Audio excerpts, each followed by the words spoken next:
Chapter 31. The Mother. What parents are, that to a great extent the children will be.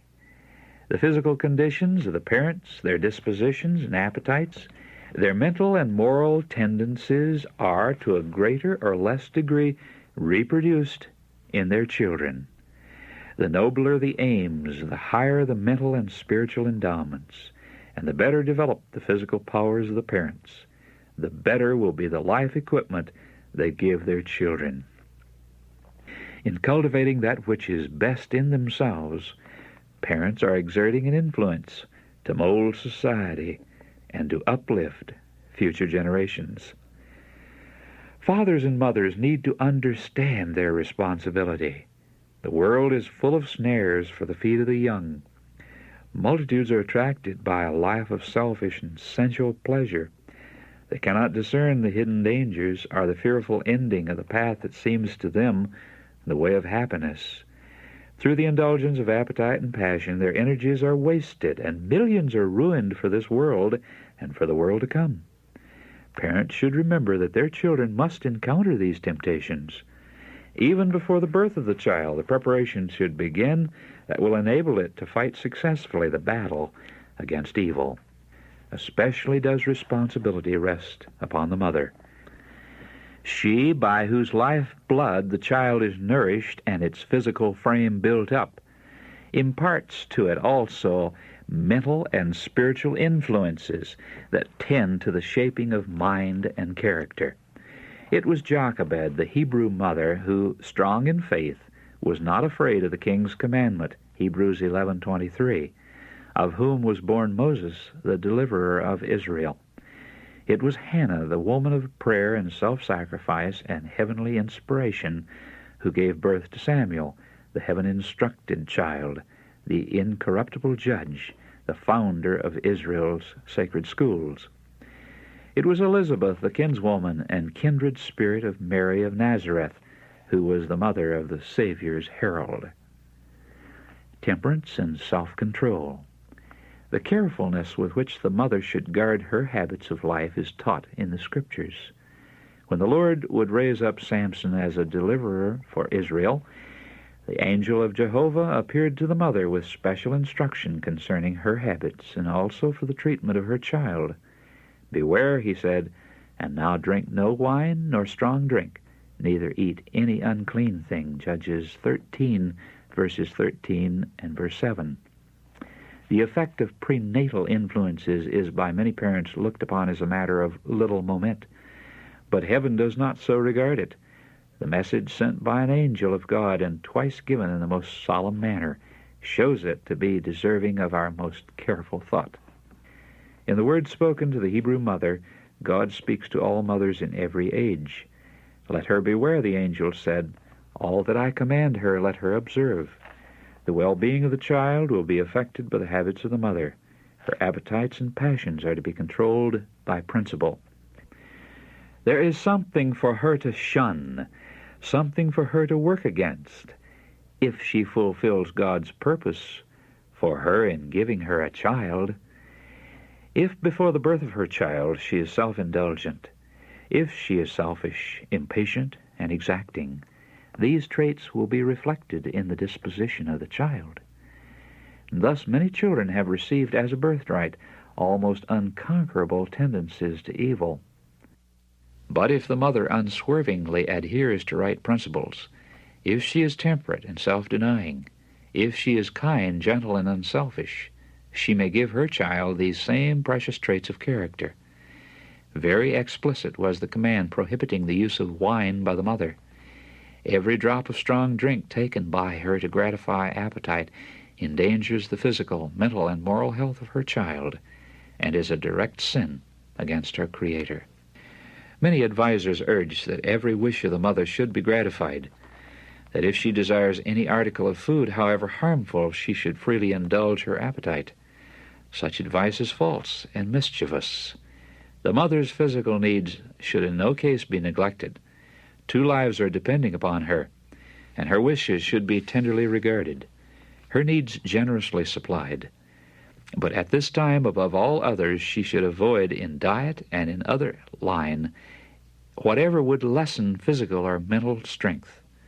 By the command of God himself, she is placed under the most solemn obligation to exercise self-control. Overwork. The strength of the mother should be tenderly cherished. Instead of spending her precious strength in exhausting labor, her care and burdens should be lessened. Often the husband and father is unacquainted with the physical laws which the well-being of his family requires him to understand. Absorbed in the struggle for a livelihood, or bent on acquiring wealth, and pressed with cares and perplexities, he allows to rest upon the wife and mother burdens that overtax her strength at the most critical period and cause feebleness and disease. Many a husband and father might learn a helpful lesson from the carefulness of the faithful shepherd. Jacob, when urged to undertake a rapid and difficult journey, made answer, "The children are tender, and the flocks and herds with young are with me. And if men should overdrive them one day, all the flocks will die. I will lead on softly, according as the cattle that goeth before me, and the children be able to endure." Genesis 33, verses 13 and 14. In life's toilsome way, let the husband and father lead on softly, as the companion of his journey is able to endure. Amidst the world's eager rush for wealth and power, let him learn to stay his steps, to comfort and support the one who is called to walk by his side. Cheerfulness. The mother should cultivate a cheerful, contented, happy disposition. Every effort in this direction will be abundantly repaid in both the physical and well-being and the moral character of her children.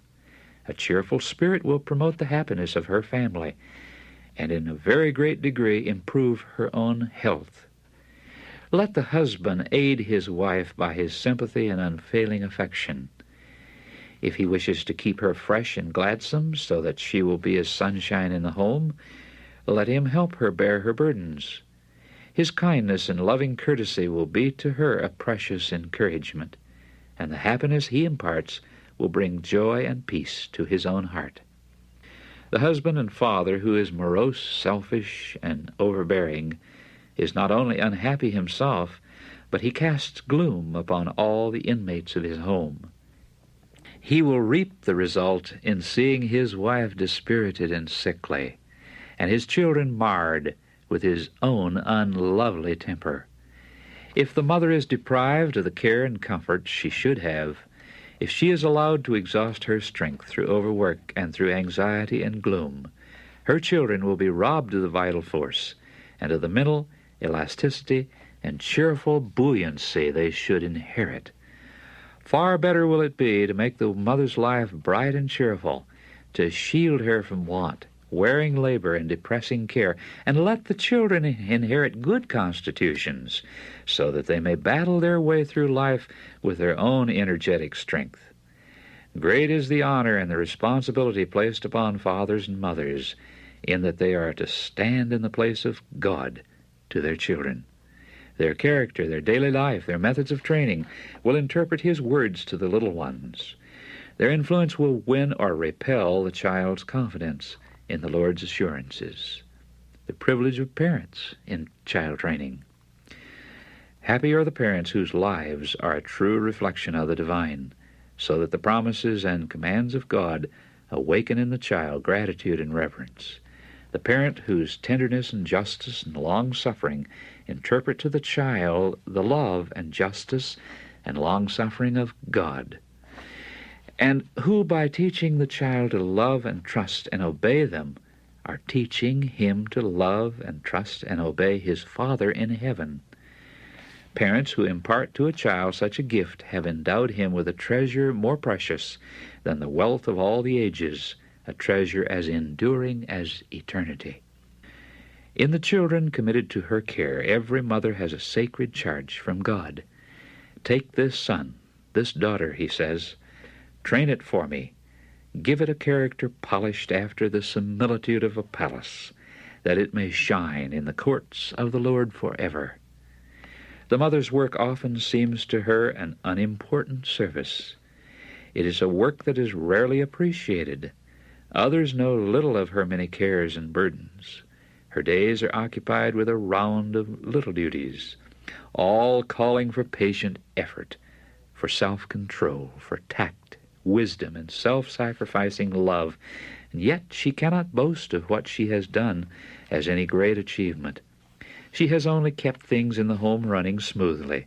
Often weary and perplexed, she has tried to speak kindly to the children, to keep them busy and happy, and to guide the little feet in the right path. She feels that she has accomplished nothing, but it is not so. Heavenly angels watch the careworn mother, noting the burden she carries day by day.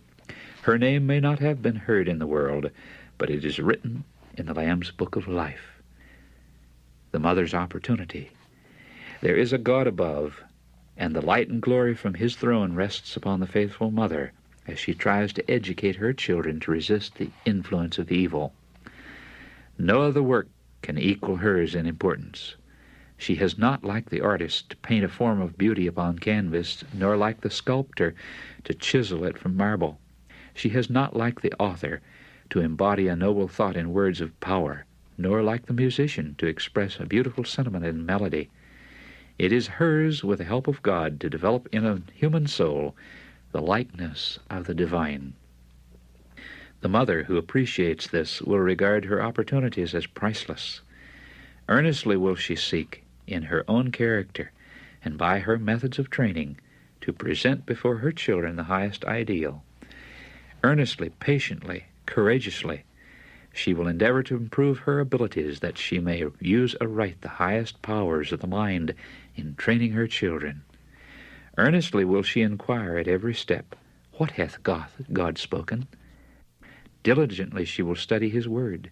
She will keep her eyes fixed upon Christ, that her own daily experience in the lowly round of care and duty may be a true reflection of the one true life.